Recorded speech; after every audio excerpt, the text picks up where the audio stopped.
Bismillahirrahmanirrahim. Assalamualaikum warahmatullahi wabarakatuh.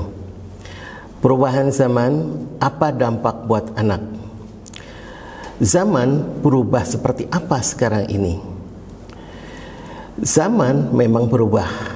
Dalam sebuah buku diceritakan bahwa zaman itu dimulai dengan zaman perburuan, di mana orang mencari nafkah, orang mencari penghidupan dengan berburu ke hutan, mengambil apa yang ada di hutan, kemudian mencari hewan yang bisa dimakan dengan panah, dengan tumbak, dan apapun yang bisa dilakukan, mungkin dengan batu atau dengan alat-alat sederhana ketika itu.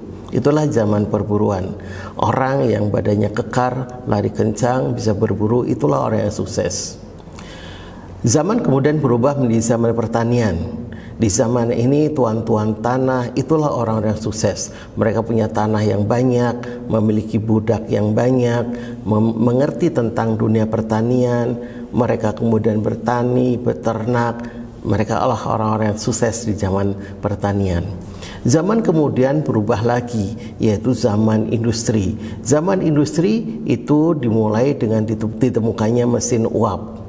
Dan dari sinilah istilah industri atau era 1.0 mulai ada, dan seterusnya.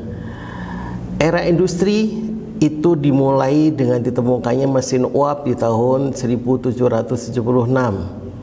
dan ketika itu terjadi revolusi karena tenaga manusia menjadi tidak terpakai, digantikan dengan mesin-mesin uap. Itu terjadi di Eropa. Kemudian ilmu pengetahuan berkembang lagi. 100 tahun kemudian ditemukan listrik. Ketika ditemukan listrik, industri makin berkembang. Disinilah lini industri mulai. Industri tidak lagi hanya ditopang oleh mesin uap, tapi sudah dengan tenaga listrik yang lebih lancar lagi, lebih hebat lagi. Kemudian 100 tahun kemudian, setelah terjadi perang dunia kedua, ditemukanlah komputer. Nah, dengan ditemukannya komputer ini, teknologi makin berkembang lagi, makin melebar lagi, industri makin luas lagi. Inilah era industri 3.0. Dan hari ini kita berada di era industri 4.0, yaitu dengan berkembangnya dunia IT, dengan digitalisasi semua lini-lini industri, dan teknologi ada di tangan kita, yaitu gadget, internet di mana-mana. Semua sekarang ada di tangan kita. Kita bisa melihat video di tangan kita. Kita bisa connect orang dimanapun dengan handphone kita. Dan tiba-tiba meledaklah era ini yang sangat luas. Di era industri 4.0 ini, nanti dunia akan menjadi satu, terkonek menjadi satu. Tidak ada bagian dunia yang tidak terkonek dengan adanya digital dan internet ini. Dan kondisinya menjadi semakin berat untuk bersaing. Inilah yang kemudian kita kenal dengan era VUCA. Tidak berhenti di sini, di Jepang sendiri sudah mulai ada perkembangan bahwa akan muncul yang disebut dengan Society 5.0, yaitu kebangkitan masyarakat, di mana di era ini nanti akan ada kombinasi pemberdayaan masyarakat, teknologi, dan data. Maka ada istilah big data, dan ini akan berkembang sangat luar biasa. Di era inilah, di zaman inilah anak-anak kita tumbuh berkembang. Dan memang zaman berubah terus dan mempengaruhi anak-anak kita. Tetapi apa pengaruhnya buat anak-anak kita sebenarnya? Bagi anak-anak perubahan zaman, mungkin mereka tidak menyadarinya, karena begitu lahir dan tumbuh mereka sudah mendapati kehidupannya seperti sekarang ini. Oleh karena itu, anak-anak yang lahir di era digital ini disebut sebagai generasi digital native anak-anak yang lahir di dunia digital. Mereka sudah begitu lahir sudah inilah dunia mereka. Mungkin berbeda dengan kita yang mengalami perubahan-perubahan zaman. Justru dengan berubahnya zaman, sebenarnya kitalah para orang tua yang sangat bisa merasakan, karena tiba-tiba zaman sekarang ini sudah tidak seperti dulu lagi. Tiba-tiba saja kita menyadari bahwa anak-anak kita kok berbeda ya dengan kita. Beda dengan ketika kita kecil, beda ketika kita masih anak-anak. Dan ayah bunda pasti juga akan merasakan anak-anak kita beda ya dengan kita. Apalagi kalau ayah bunda adalah generasi X, anak lahir sebagai generasi Z, pasti merasakan perbedaannya. Jadi apa dampaknya buat anak-anak kita perubahan tersebut? Ayah bunda, inilah zaman yang dihadapi anak-anak kita sekarang, para generasi Z terakhir dan generasi Alpha terakhir, generasi Alpha awal. Anak-anak yang sekarang duduk di kelas 6 SD adalah generasi Z terakhir. Anak-anak yang sekarang usianya 24 itu adalah generasi Z awal-awal.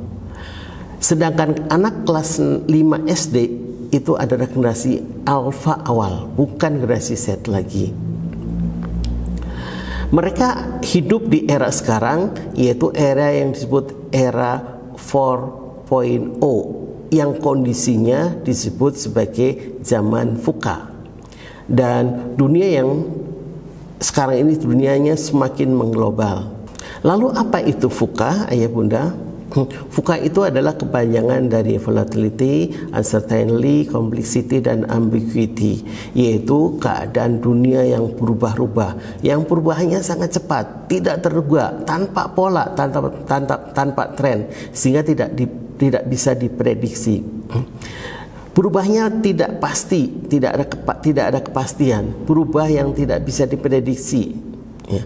Dan berubahnya kompleks, banyak yang berubah, saling terkait, teknologi, sosial, geopolitik, dan ekologi, dan sebagainya. Dan perubahannya itu ambigu, ayah bunda, membingungkan, sulit diprediksi. Inilah era VUCA. Kalau ayah bunda berkiprah di dunia marketing, pasti tidak asing dengan istilah VUCA ini. Di dunia pendidikan mungkin sebagian tahu, sebagian tidak. Kalau orang tua juga sebagian tahu, mungkin sebagian besar malah tidak tahu apa ini, era seperti apa sekarang ini. Terlebih dengan adanya COVID. Dengan adanya COVID, dunia berubah dengan cepat. Bahkan sekalipun dia penjual martabak, kalau tidak mengikuti perubahan yang ada, dia akan mati. Jadi era sekarang semuanya harus online. Semuanya harus menggunakan teknologi. Kita mengajar dengan adanya COVID pun tiba-tiba kita harus memahami dunia digital. Kita mengajar tidak bisa lagi seperti dulu dengan spidol, dengan whiteboard dan sebagainya. Kita mengajar harus dengan berbasis pada teknologi. Inilah zamannya, inilah eranya, dan ini berubah sangat cepat sekali. Begitu COVID datang, semuanya harus pindah ke teknologi IT. Bahkan matahari yang besar dia padam, giant yang besar dia tumbang, marketplace tumbuh di mana-mana. Siapa tidak memasarkan, tidak menjual melalui marketplace, maka dia akan tumbang juga. Perubahan ini tidak terduga, sama sekali tidak terduga, tetapi inilah yang terjadi dan inilah eranya anak-anak. Ali bin Abi Thalib radhiyallahu 1400 tahun lebih yang lalu itu pernah berkata, yang kurang lebih kita terjemahkan dalam bahasa bebas, artinya adalah didiklah anakmu untuk satu zaman yang berbeda dengan zamanmu. Dan benar-benar ini terjadi. Kita generasi X atau kita yang milenial, tiba-tiba kita punya anak yang itu generasi Z atau mungkin generasi Alpha, yang mereka itu berbeda dengan kita, dan mereka hidup di zaman yang berbeda memang dengan kita. Orang yang generasi X merasakan masa lalunya, mengenalnya mesin tik, tiba-tiba berubah menjadi ada komputer, kemudian tiba-tiba ada laptop, kemudian ada Android. Itu mengalami itu semuanya. Tapi anak-anak kita yang generasi Z tidak mengalami seperti itu. Dengan demikian, cara mendidiknya pasti berbeda. Konten pendidikannya juga mungkin harus berbeda. Kurikulum mungkin juga harus dikembangkan lebih jauh lagi. Jadi, mendidik anak era sekarang, selain agar mereka mengerti dan mengamalkan ajaran agama, anak kita juga perlu dibekali dengan HOTS. Apa itu HOTS? HOTS adalah Higher Order Thinking Skill. Dalam teorinya taksonomi Bloom, ada 6 kecerdasan. Kecerdasan paling rendah adalah pengetahuan, di atasnya ada pemahaman, di atasnya ada aplikasi, di atasnya ada analisis, di atasnya ada sintesa, di atasnya ada evaluasi. Nah, yang dimaksud HOTS itu adalah yang analisis, sintesa, dan evaluasi. Kecerdasan itu. Jadi kecerdasan yang sekedar mengetahui, memahami itu sudah tidak cukup di era sekarang. Jadi anak-anak kita harus punya kemampuan analisa, sintesa, evaluasi, dan kreatif.